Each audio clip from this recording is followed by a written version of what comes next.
पाकिस्तान का किरदार बहुत अहम उभर कर आया है, खासतौर से दो शख्सियत, पाकिस्तान के प्रधानमंत्री शहबाज शरीफ और उनके फील्ड मार्शल आसिम मुनीर। दोस्तों, पाकिस्तान इसे अपनी बहुत बड़ी जीत पेश कर रहा है। पाकिस्तान इसके जरिए दुनिया में अपना मुकाम बढ़ते हुए देख रहा है। और मैं क्या पाकिस्तान अचानक पीस मेकर की भूमिका में आ गया, और क्या भारत जो खुद को ग्लोबल लीडर बताता है इस पूरी कहानी में कहीं पीछे छूट गया? ये भारत इसमें एक दर्शक बनकर दूर से देखता रहा, पाकिस्तान पीस मेकर बना है, उसकी इतिहास में पहली बार पाकिस्तान की चर्चा हो रही है इस मामले में, और भारत तो पीछे छूट गया। क्या ये दुनिया पर सबसे बड़ा संकट था जब सारे देश आर्थिक स्तर पर परेशान हो गए थे, तेल, ऑयल, एलपीजी गैस का क्राइसिस हो रहा था, सारे देश जला रहे थे, परेशान थे। उस वक्त पाकिस्तान ने अमेरिका और ईरान के बीच में संधि करा। Welcome to Z cricket. Pakistan ने तारीख रकम कर दी। पाकिस्तान ने दुनिया का सबसे मुश्किल तरीन काम करवा दिया, ईरान और अमेरिका की डील करवा दी, जिसके बाद भारतीय मीडिया में कोहराम मच गया। आज सुबह इससे बड़ी और ब्रेकिंग न्यूज नहीं हो सकती। अमेरिका और ईरान के बीच में पीस डील का ऐलान हो गया है, और सबसे बड़ी बात, अब इस शांति समझौते पर जुमे को यानी कि फ्राइडे को दस्तखत होंगे। छोटी सी छोटी बात पर अगर गौर करें ना दोस्तों, तो इस पीस डील में साफ तौर पर ईरान की जीत दिखाई देती है। याद कीजिएगा, अमेरिकी राष्ट्रपति ने परसों क्या ऐलान किया था कि संडे को इलेक्ट्रॉनिकली इस डील पर हस्ताक्षर करेंगे, मगर ईरान ने साफ तौर पर कह दिया कि संडे को इस डील पर दस्तखत नहीं होंगे। अब इस बात का ऐलान किया जा रहा है कि फ्राइडे को इस पर दस्तखत किए जाएंगे। आज का यह लम्हा पाकिस्तान के लिए भी बहुत अहम है, और अगर भारत ने थोड़ा दमखम दिखाया होता तो पाकिस्तान की जगह भारत हो सकता था, क्योंकि भारत की स्थिति और भी बेहतर है। भारत के लिए सबसे अच्छी बात यह थी कि ईरान से लेकर इस्राएल, उसके संबंध सभी देशों के साथ अच्छे हैं, मगर हमारी सरकार ने एक गोल्डन अपॉर्चुनिटी को गंवा दिया। मगर आपके जहन में सवाल होगा दोस्तों कि होने क्या वाला है? क्या डोनाल्ड ट्रंप नेतन्याहू पर कंट्रोल रख पाएंगे? क्योंकि ये मत भूलिए कि नेतन्याहू अब भी लेबनान पर हमला कर रहे हैं, और ट्रंप इसको लेकर नाराजगी का इजहार कर चुके हैं। सबसे बड़ी बात, क्या होगा ईरान की वो जमा हुई संपत्तियों का, उन तमाम फ्रोजन फंड्स का? क्योंकि इस डील के मुताबिक न्यूक्लियर मुद्दे पर तब तक बात नहीं होगी जब तक अमेरिका ईरान की फ्रोजन संपत्तियों को रिलीज नहीं करता, उसकी तमाम कैद संपत्तियों को रिलीज नहीं करता, जारी नहीं करता। सबसे पहले मैं आपको बतलाना चाहता हूं तमाम बड़े न्यूज नेटवर्क्स इस बारे में क्या कह रहे हैं। आपकी स्क्रीन पर CNN, Trump and Iran reach agreement that includes opening of strait of Hormuz. Al Jazeera, US Iran says peace deal reach, signing to take place on Friday.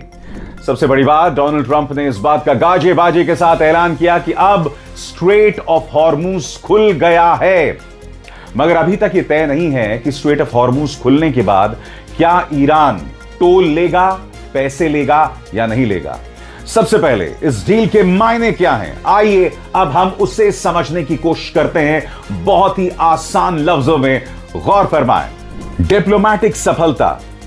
America और ईरान का कहना है कि दोनों के बीच एक समझौता हो गया है जो शुक्रवार से लागू होगा।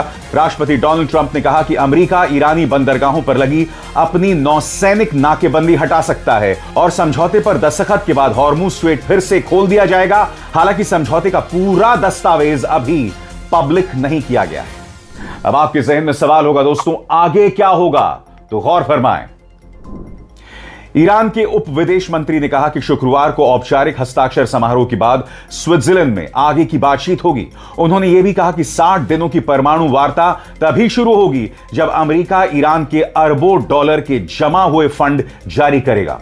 और जाहिर सी बात है इसका, और यह कहना गलत नहीं होगा दोस्तों कि इस पूरी बातचीत में पाकिस्तान का किरदार बहुत अहम उभर कर आया है, खासतौर से दो शख्सियत, पाकिस्तान के प्रधानमंत्री शहबाज शरीफ और उनके फील्ड मार्शल आसिम मुनीर। मैं फिर आपसे पूछना चाहता हूं दोस्तों, दुनिया में चाहे जितने भी देश हैं, सबसे यूनिक पोजीशन किसकी है? इंडिया, भारत की।